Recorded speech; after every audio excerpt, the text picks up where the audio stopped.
Glycolic acid ഒരു pharmacy product ആണ്. അത് മെയിൻലി ഫാർമസിയിൽ 2% ആയിട്ടാണ് വരുന്നത്. 6% ഉണ്ട്, 12% ഉണ്ട്.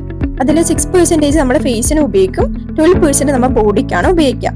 അതായത് നമ്മളുടെ ഫേസിലെയും സ്കിന്നിലെയും ഡിഫറെന്റ് സ്കിൻ ടൈപ്പ് ആയതുകൊണ്ടാണ് ഇങ്ങനെ പെർസെൻറ്റേജ് ചൂസ് ചെയ്യുന്നത്.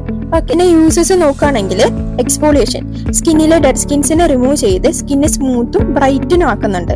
അതേപോലെ ആന്റി ഏജിങ്, കൊളേജൻ പ്രൊഡക്ഷൻ, സ്കിന്നിലുള്ള കൊളേജൻ പ്രൊഡക്ഷൻ കൂട്ടി ഫൈൻ ലൈൻസ്, റിങ്കിൾസ്, ഏജ് സ്പോട്സും റെഡ്യൂസ് ചെയ്യുന്നുണ്ട്. പിന്നെ ആക്നി ട്രീറ്റ്മെന്റിന് വേണ്ടി യൂസ് ചെയ്യുന്നുണ്ട്. ഓപ്പൺ പോഴ്സ്, പിന്നെ ബ്ലാക്ക് ഹെഡ്സ്, പിന്നെ അതേപോലെ ഹൈപ്പർ പിഗ്മെന്റേഷൻ, നല്ല കരിവാളിപ്പ് അങ്ങനെയൊക്കെ ഉണ്ടെങ്കിൽ അതും റെഡ്യൂസ് ചെയ്യുന്നുണ്ട്. അതുപോലെ സ്കിന്നിലുള്ള ഹൈഡ്രേഷൻ നിലനിർത്തുന്നുണ്ട്. സ്കിന്ന് നല്ല പ്ലംബറും മോർ റേഡിയന്റ് ആക്കുന്നുണ്ട്. പിന്നെ സ്കിൻ ടെക്സ്ചർ കുറച്ചുകൂടെ ഇംപ്രൂവ് ചെയ്യുന്നുണ്ട്. ബോഡിയിലേക്ക് നോക്കുകയാണെങ്കിൽ നമ്മൾ 12% വേണം യൂസ് ചെയ്യാൻ.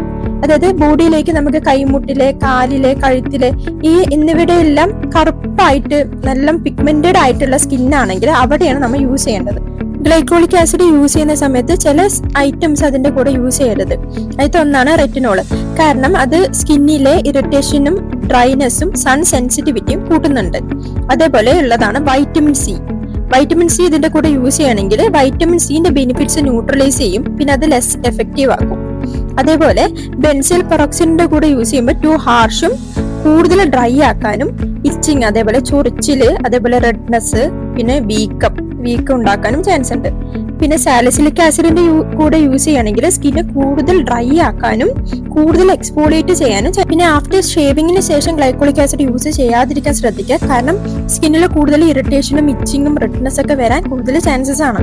പിന്നെ ഇത് യൂസ് ചെയ്യേണ്ട റുട്ടീൻ വന്നിട്ട് വീക്കിലി വൺസ് യൂസ് ചെയ്ത് 1 മന്ത് കഴിഞ്ഞിട്ട് ട്വൈസ് ആക്കുന്നതാണ് നല്ലത്. പിന്നെ യൂസ് ചെയ്യുമ്പോൾ ലോവർ കോൺസെൻട്രേഷനിൽ കുറച്ച് പ്രൊഡക്റ്റ് എടുത്ത് യൂസ് ചെയ്യാം. അതേപോലെ തന്നെ നൈറ്റിൽ ആഫ്റ്റർ ക്ലെൻസിങ്ങിന് ശേഷം ഇത് തേച്ച് കിടക്കാം. പിന്നെ മോർണിംഗ് മൈൽഡ് ഫേസ് വാഷ് ഉപയോഗിച്ചിട്ട് ഇത് വാഷ് ഔട്ട് ചെയ്യാം. എന്തെങ്കിലും ഡൗട്ട് ഉണ്ടെങ്കിൽ കമന്റ് ബോക്സിൽ ചോദിക്കാം. എന്റെ ചാനൽ ഇഷ്ടമാണെങ്കിൽ സബ്സ്ക്രൈബ് ചെയ്ത് സപ്പോർട്ട് ചെയ്യാം.